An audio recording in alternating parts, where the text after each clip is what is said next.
Al aire, Guillermo. Estamos al aire, Daniel. Bienvenido a Radio Bemba. Bienvenido. Bueno, hoy tenemos planteado un tema, creo que es uno de los temas del año para mí, además de lo que sigue sucediendo en las elecciones de Estados Unidos, que va derecho a la Suprema Corte, así que tenemos para esperar un poquito más. Sí, que no está muy alejado de lo que tiene, como todo, una vinculación también con este tema que vamos a hablar hoy. Sí, un tema importantísimo para el mundo y especialmente para lo que es los países del sudeste asiático, lo que sería la parte sur de Asia y la parte norte de Asia.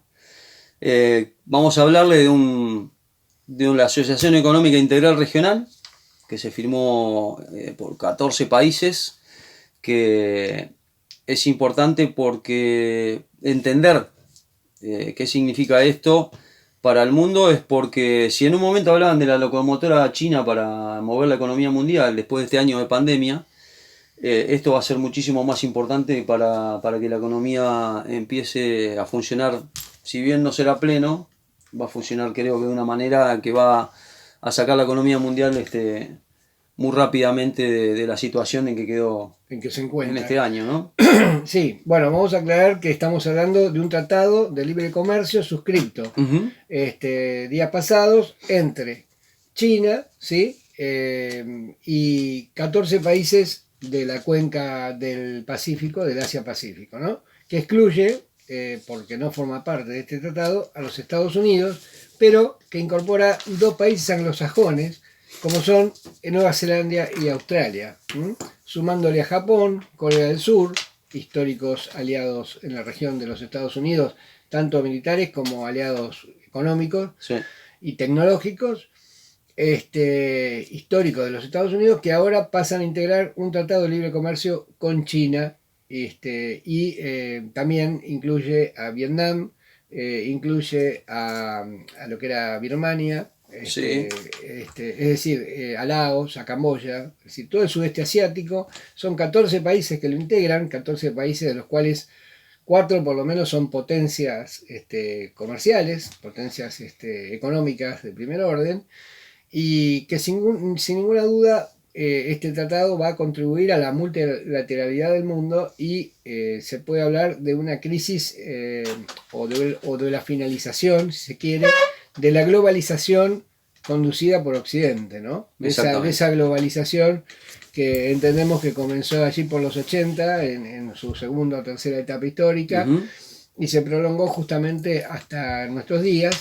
Y ahora iniciamos ya claramente lo que se viene avisando o vaticinando en muchísimos organismos internacionales, organismos, foros, medios de prensa especializados que hablaban justamente de esta multilateralidad que se estaba generando en la economía mundial y del fin de la globalización. Pero bueno, después cuando vino esta pandemia, algunas teorías empezaron a trastabillar, había alguna duda al respecto. Evidentemente China continúa con sus políticas de Estado a largo plazo. En el caso de este Tratado de Libre Comercio tenemos que destacar que se viene gestando desde el año 2012, que se ha venido trabajando en forma permanente, en cada reunión, en cada cuestión, en cada momento que hubo oportunidad, y que se terminó plasmando la semana pasada en la firma, que obviamente va a tardar ahora 2 años. Tienen 2 años los países firmantes para ir ratificando a través de sus parlamentos y distintas estructuras políticas de cada uno de estos países. Son países con regímenes de gobierno completamente diferentes. Y a medida que se vayan ratificando, se irán incorporando. Incluso no todos los países ingresan con los mismos condicionamientos. Hay distintos, la liberalización de los aranceles, porque este Tratado de Libre Comercio implica justamente el comercio sin aranceles entre los miembros, ¿no es cierto? Algo parecido a lo que es el Mercosur, a lo que es la Comunidad Económica Europea. Obviamente que hay asimetrías en estos países, por lo tanto los aranceles van a ir variando y se van a ir ajustando. Todo esto va a ocurrir a lo largo de 2 años. Finalmente la idea es que entre estos países no exista aranceles de exportación entre unos y otros, de manera tal que el comercio sea como si se tratara de fronteras para adentro de cualquiera de ellos. Esto va a traer indudablemente un crecimiento en la economía de estas regiones. Hay que aclarar que 3 países, Camboya, Laos y lo que era Birmania, que nunca me puedo acordar el nombre, Myanmar, tiene nombre de jugador de fútbol. Sí. Estos países van a ser beneficiados por una cláusula que en los tratados, este es el 15º tratado, aclaremos que ha habido varios, 15 tratados, 14 previos, este es el 15, este excluye a Estados Unidos y incorpora una cosa muy interesante, que es la transferencia tecnológica, ¿no es cierto?, que permite la transferencia tecnológica a los países menos desarrollados que forman parte para que se nivelen, ¿no es cierto? De esta manera lo que queda claro también es que China, a través de su proceso de multilateralización de la economía global, cuando trata de ir creando su espacio, digamos, o expandiendo sus fronteras económicas, lo hace también expandiendo sus principios, ¿no? Los principios de la Revolución China, que son totalmente distintos a la globalización liberal que plantea el capitalismo, o neoliberal que plantea el capitalismo, ¿no? Sí, se ven esos puntos, ¿no? Donde podemos apreciar claramente las diferencias que existen, ¿no? Desde el momento en que te incorporo como mercado, pero no solamente como mercado, sino también te transfiero tecnología para de alguna manera beneficiar también la economía de esos países más pequeños y por consiguiente llevar a esos pueblos también los beneficios del desarrollo. Sí, además a mí me gustaría arrancar con unos números para que sean claros. Claro, para que se entienda la magnitud de lo que estamos hablando, ¿no? Exactamente, y me voy a pedir permiso para ponerme los lentes, porque si no... estamos listos. Algunos de los datos que son importantes para recordar son la representatividad que tiene en cuanto a la cantidad de habitantes que tiene esta zona, estos países que firmaron el acuerdo, lo que representan a nivel económico y en lo que es Producto Interno Bruto Mundial, y también lo que representa a nivel del dinero que maneja este sector. China, sabemos que son 1.400 millones de habitantes y representan 14.3 billones de dólares de lo que maneja la economía. Corea del Sur son 51 millones de habitantes, 1.6 billones de dólares maneja económicamente. Japón, 126 millones, maneja 5.1 billones de dólares.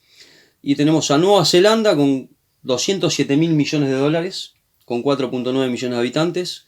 Australia, 25 millones de habitantes y con 1.4 billones de dólares. Y después tenemos la zona del sudeste asiático, que son los países por ahí más pequeños, Brunei, Camboya, Indonesia, Laos, Malasia, Myanmar, Filipinas, Singapur, Tailandia y Vietnam, que es donde se hizo, punto aparte, donde se hizo la reunión del sudeste asiático en Hanoi.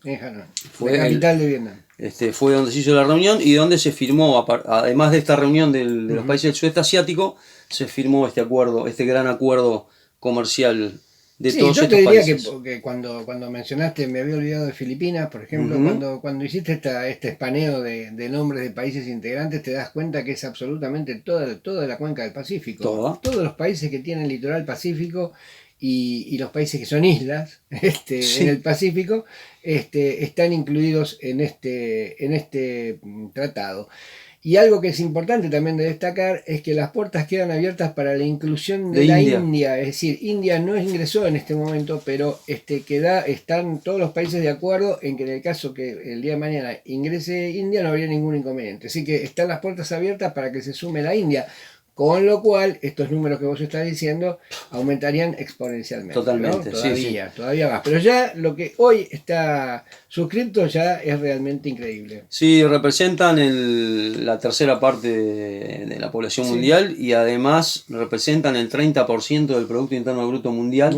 Eso es lo que maneja a nivel comercial esta zona. Por eso también Estados Unidos siempre le prestó mucha atención a esta zona. Claro. Pero hay dos puntos que quiero mencionar que para mí son muy relevantes, además de todos estos países y lo que mencionaste vos, que se le suman 2 países anglosajones o angloparlantes, como Australia y Nueva Zelanda, que son socios directos económicamente y algunas cositas más, tanto de Inglaterra como de Estados Unidos. Y bueno, son 2 países que integran la Commonwealth, la Comunidad Británica de Naciones. Con ver sus banderas ya te das cuenta, es decir, lleva la bandera del Reino Unido los dos. Exactamente. No es algo menor, ¿no? Que bueno, que a partir además, no hay ningún, fíjate qué cosa increíble, ¿no? Esto de los tratados internacionales y cómo se dan estas cuestiones. Sale Gran Bretaña de la Comunidad Económica de Naciones y ahora estos dos países que estaban dentro de la órbita de Gran Bretaña se suman por asociación directa en la Commonwealth, se suman ahora a la alianza en el Pacífico con China. O sea que esto, hay un cambio en las cuestiones económicas de esta magnitud. Indudablemente también significa un cambio de los poderes absolutos en todo el mundo, ¿no? Con lo cual, la multilateralidad y el tan vaticinado fin de la globalización pareciera que se está concretando, exactamente, que se está concretando ya en términos reales. Sí, en términos reales y concretos. Y el otro punto que quería mencionar son los otros dos países que se sumaron a este acuerdo, que son Japón y Corea del Sur, íntimo aliado de Estados Unidos. Sí, sí, también. Y Corea del Sur. Claro. Ahora, nos podemos preguntar qué implicancias a futuro pueden tener, ¿no? Lo hablamos fuera del aire, la implicancia que puede haber a nivel, en los años futuros, la relación que puede surgir en este conglomerado de naciones y de este acuerdo con Corea del Norte, porque bueno, en principio, yo creo que la unificación esa ponderada por el pueblo de Corea del Sur y que nunca se pudo llevar a cabo por presiones de Estados Unidos, creo que con este gran acuerdo comercial que le da la posibilidad también a Corea del Sur de entrar en este enorme mercado y ser partícipe de este dominio, ¿no? de esta parte del 30% de lo que es el comercio mundial, creo que da la posibilidad de una unificación verdadera en un futuro no tan lejano, de las dos Coreas no tan lejano. Bueno, en principio, eso sería una visión, digamos, de máxima, por decirlo así, ¿no es cierto? Sí. Pero optimista. Pero lo que es absolutamente incuestionable es que esto enfría absolutamente la situación. Es decir, claro, eso ya está. Es decir, el formar parte de un mismo, es decir, de un bloque comercial donde se deponen todas las, es decir, donde se unifica y se propugna el libre comercio entre todos estos países, lo primero que hace es bajar las tensiones militares que puedan existir entre Corea del Norte y Corea del Sur. Eso está clarísimo, eso es lo que ya ocurre con la sola firma de esto. De hecho, de haber sido tan reales esas tensiones, no hubiese sido factible que Corea del Sur ingresara en este acuerdo. Sí, y el otro punto importante es a partir de este bloque económico que firmaron todos estos países, es el acercamiento de Corea del Sur y Japón. Claro, que son dos países históricamente rivales que se tienen, digamos, bastante pica. Por la invasión de Japón a Corea del Sur. Justificada, ¿no? En el caso de los surcoreanos que los padecieron el imperialismo japonés del siglo pasado y el anterior. Y también para mencionar que bajo cuerda, que siempre se hacen cosas bajo cuerda, ¿no? Sí, por sotoboche, sí, sotoboche. Voz baja, hubo un acuerdo ahí se aprovechó China para hacer un acuerdo ahí especial con Japón, que no tenemos mayores datos, pero sí que deberíamos darlo como curiosidad. Sí, que hay letra chica en este tratado también, y que ninguna de estas cuestiones puede haber sido una buena noticia para Estados Unidos. No. Después podemos comentar a nuestros oyentes y videntes, porque no sé si son televidentes o cibervidentes, no sé cómo se define esta cuestión actual de YouTube, pero a quienes nos miran, a quienes nos están mirando y escuchando, gente de paciencia, evidentemente, lo importante es, en este caso, es ver cómo la prensa mundial, la prensa internacional, ha opinado sobre esta cuestión, porque ahí es donde nosotros absolutamente con ver cómo se manejan los grandes medios de comunicación, uno ya puede inferir a quién perjudica, a quién beneficia, a quién se quedó caliente y quién está alegre con este acuerdo, ¿no? Y bueno, por ejemplo... Vamos a pasar a eso, pero antes te quería mencionar que uno entiende después de esta firma de este gran acuerdo comercial económico de todos estos países con China, que es el directo rival de Estados Unidos en esta guerra comercial que lleva hace tanto tiempo desde que asumió Trump. Entender un poco también por qué a Trump lo quieren sacar del gobierno, porque recordemos que Donald Trump, lo que normalmente decimos, ¿no? Le dejó las cosas servidas por un lado a China, porque recordemos que Donald Trump se salió de los tratados de libre comercio. Exacto.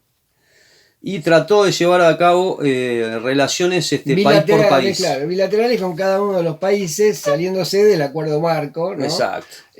Con lo cual, de alguna manera, le liberó el terreno a China para que siguiera trabajando la multilateralidad y los tratados de la región sin la interferencia y sin el peso indudable que tiene Estados Unidos en este tipo de organizaciones, porque cualquier organización que forme parte de Estados Unidos está claro que o la lidera o por lo menos influye mucho. Sí, entonces, en este caso, el haber dado un paso al costado o haberse retirado, pensando que saliendo de alguna manera le quitaba fuerza a esa integración regional, fue todo lo contrario. No, decir, y además, yo estimo, esto es una deducción mía, estimo que él debe haber pensado también que atrás de él se iban a retirar los países, por lo menos los angloparlantes, por lo menos Nueva Zelanda y Australia.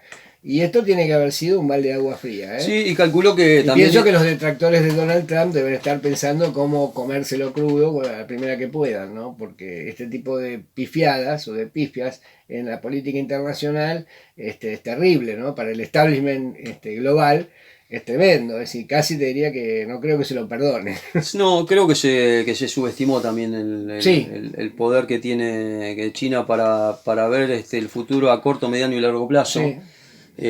Con esa capacidad que siempre ha demostrado en la historia china, en las cuestiones para desarrollar y para ir limando un poco las contradicciones que vienen surgiendo siempre. China tiene mucha paciencia y lo va resolviendo. El otro punto que vos mencionabas con respecto, que hablábamos con respecto a Donald Trump, es también que creo que supuso que la Unión Europea también se iba a sumar a muchas de las sanciones, porque hubo dos cosas que hizo Donald Trump, ¿no? Al salirse de los tratados de libre comercio que tenía firmados, exacto, a él le sumó las sanciones y toda esta guerra comercial que empezó con China, pensando que la tenía ganada. Claro, que iba a lograr que sus aliados históricos se sumaran a esa cruzada, y eso no ocurrió. Así que por lo menos no ocurrió en la magnitud que Estados Unidos esperaba que pasara. No, y creo que dejaron de lado un poco la relación que fue aumentando entre, por ejemplo, la Unión Europea y China, que el intercambio comercial hoy al 2020 es del 70%. Claro, es una barbaridad. Entre Europa, la Unión Europea y China. Claro. Entonces, es muy difícil de que por más presiones que Estados Unidos ejerza sobre Europa, pueda llegar a romper esta relación comercial. Exactamente.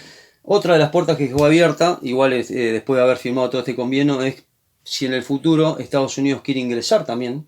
Sí, también puede ingresarlo. Sí, Recordemos que las costas de Estados Unidos están hacia el Pacífico por también. supuesto, ahí se cerraría el círculo. Se cerraría el círculo. La costa de Estados Unidos, si ustedes miran el mapa, sería todo el perímetro, ¿no es cierto?, del Pacífico.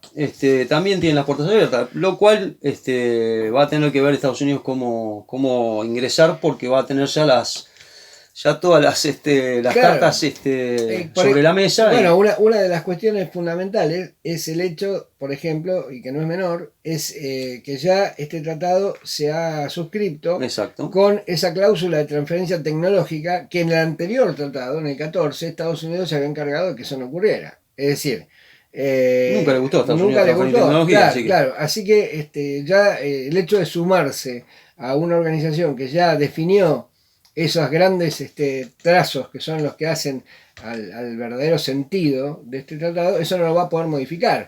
Entonces pueden pasar dos cosas: que se sume con el aspecto, o que se mantenga al margen y trate durante estos 2 años de torpedear todo lo posible este tratado para ir evitando que se vaya ratificando por cada uno de los países, ¿no? Exacto. Creo que las mayores presiones que va a hacer Estados Unidos, ese trabajo por ahí va a venir. Va a ser sobre estos 4 países, ¿no?, que nombrábamos: Australia, Nueva Zelanda, Corea y Japón. Sí, que son los que indudablemente le duelen. Exactamente. Los que seguramente más le duelen. Vamos a pasar a lo que mencionaste vos, que al final hablé de otra cosa y no hablé de lo que sean los medios internacionales sobre ese acuerdo. Algunos de los medios. Sí. La BBC. Bien. Llamó mucho la atención lo que dijo la BBC. ¿Qué dijo? Las claves del acuerdo, el mayor tratado de libre comercio del mundo, y cómo afecta a América Latina. O sea que la BBC ahora se preocupa por nosotros. Claro, está preocupada por América Latina. Es increíble, ¿no? Es increíble. Es una cosa de loco, pero bueno. Bueno, habría que desarrollar en algún momento más cuál es la visión de la BBC, ¿no? A ver, ¿por qué piensan que esto puede afectar tan negativamente, ¿no es cierto?, a América Latina? Yo, sin leer la nota, creo que acá se equivoca un poco la BBC, porque creo que en realidad no afecta, sino que China ya tiene muchos tratados en América Latina. Exactamente. Y creo que lo que le duele también es eso, por eso pone como América Latina afecta, no va a afectar. Sí. Primero porque hay países que están sobre el Pacífico, que tienen mucha posibilidad de sumarse a este acuerdo en el futuro. Y después América Latina tiene firmado acuerdos, incluso Argentina tiene firmado acuerdos con China, Brasil, muchos países. Sí, que obviamente no van a ir en contra de este tratado, o sea, en el sentido de que este tratado no nos va a perjudicar, sino todo lo contrario. Va a beneficiar porque América Latina va a tener que vender sus productos, manufacturados o no, a un sector enorme como este. Que ha crecido y que se ha unificado, ¿no? Eso es importantísimo. La CNN, ¿qué dice la CNN? A ver si me olvido de alguno que tengo por acá. No, la BBC, la CNN. China firma gran acuerdo comercial con 14 países de la región Asia-Pacífico. Se pregunta, ¿cuán importante es el pacto comercial? En las naciones firmantes viven 2.200 millones de personas, casi el 30% de la población mundial. Su PBI, o su Producto Interno Bruto mundial, combinado totaliza cerca de 26 billones de dólares que representan el 30%, casi el 30% del comercio mundial, según los datos del 2019. Eso lo analiza CNN. Bien. Sí, consideran que ha sido una cosa que... O sea, un acuerdo importantísimo. Por lo pronto tienen en claro la magnitud del acuerdo. La agencia de noticias Yonhap, que es de Corea del Sur, se dedica a hablar sobre su presidente y la nueva política del Sur Plus, que tiene que ver con los países de la cuenca del Asia-Pacífico, porque la reunión se llevó a cabo en Hanoi, y la perspectiva de Corea del Sur a futuro, de entender la importancia que tiene este acuerdo para lo que es Corea del Sur. El presidente de Vietnam, en las reuniones de los países del Asia-Pacífico, donde se firmó después el acuerdo comercial, dice que el viernes una cumbre de los líderes de las 5 naciones del río Mekong, que se juntaban también ahí, se reunían, Vietnam, Camboya, Myanmar, que es la antigua Birmania, Laos y Tailandia. Y al día siguiente el presidente de Vietnam participará de la cumbre de los países del sudeste asiático, en la que también participan China y Japón. Ahí ya estaban hablando en la prensa de Vietnam sobre la importancia de la presencia de China y Japón, junto también con Corea del Sur, que pertenece al grupo de los países del sudeste asiático. Después tenemos, no lo traje, pero hablaba la Deutsche, que la tenía por acá, la Deutsche, dice, pacto de China y 14 países del Asia-Pacífico, éxito para Pekín, revés para Estados Unidos. Claro, título de la prensa alemana. Sí, bueno, ahí está lo que estábamos diciendo nosotros, esa es la más concreta. Esa es la más concreta y la traje, ¿sabes por qué? Porque me parece oportuno por la guerra que le está haciendo Estados Unidos a Alemania. ¿En qué sentido? En la guerra que le tiene presentado con distintas cuestiones de presión política y sanciones económicas a Alemania por el Nord Stream. Claro. El gasoducto que está haciendo con Rusia. Claro. Pueden decir, ¿pero qué tiene que ver con China? Tiene que ver porque en realidad para Estados Unidos el rival, no solamente China, sino que China y Rusia hacen una pareja. Sí, digamos que son el bloque que le molesta. Exactamente. Entonces, por un lado está presionando a China, que no le salió, y por el otro lado está presionando a Alemania, y por eso me pareció importante el titular de este diario alemán, que si ustedes lo pueden buscar en YouTube, también tienen un canal que lo pueden seguir. Hay muchas mesas de discusión sobre el tema del Nord Stream, y algunos de la Deutsche están a favor del Nord Stream, y hay otros periodistas que piensan que Alemania tiene que ceder a la presión de Estados Unidos. Así que también hay una división, si se quiere, dentro de lo que es este conglomerado, ¿no? La Deutsche, que por eso me pareció raro este titular. Pero... Sí, bueno, pero es un titular bastante objetivo, digamos. Está claro que esto cualquiera se da cuenta. Está diciendo la verdad. A quién afecta, claro, exactamente.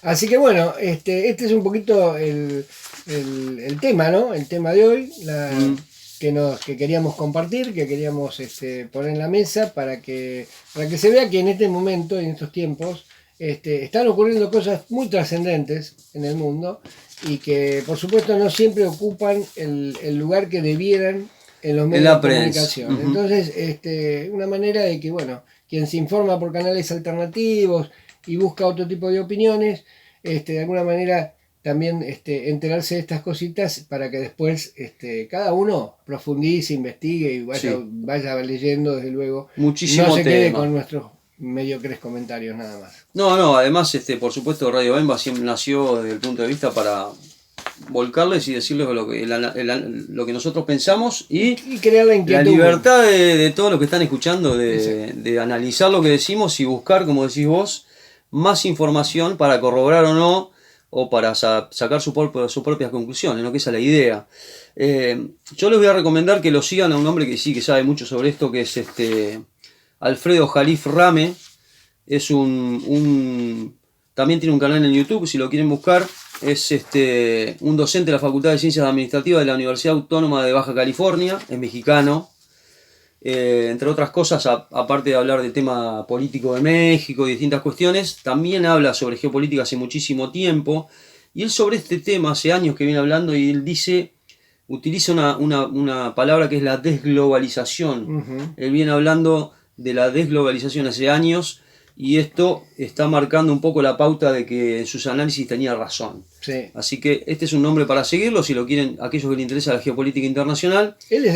Discúlpame que te interrumpa, este hombre es el que mencionó esas etapas de globalización que habíamos comentado antes. Sí, señor. ¿No? Es interesantísimo, porque aparentemente el fenómeno de globalización mundial se divide en varias etapas, siendo la primera desde 1860 hasta 1914, ¿no? Con el inicio de las guerras mundiales. Otra etapa, después le sigue de 1914 hasta las postrimerías de la Segunda Guerra Mundial, o la década que siguió la finalización de la Segunda Guerra Mundial, como la época de el gran desorden, ¿no es cierto? Luego otra globalización, otro periodo de globalización más, que empieza en los 80 y es el que teóricamente dicen que está finalizando ahora en 2020.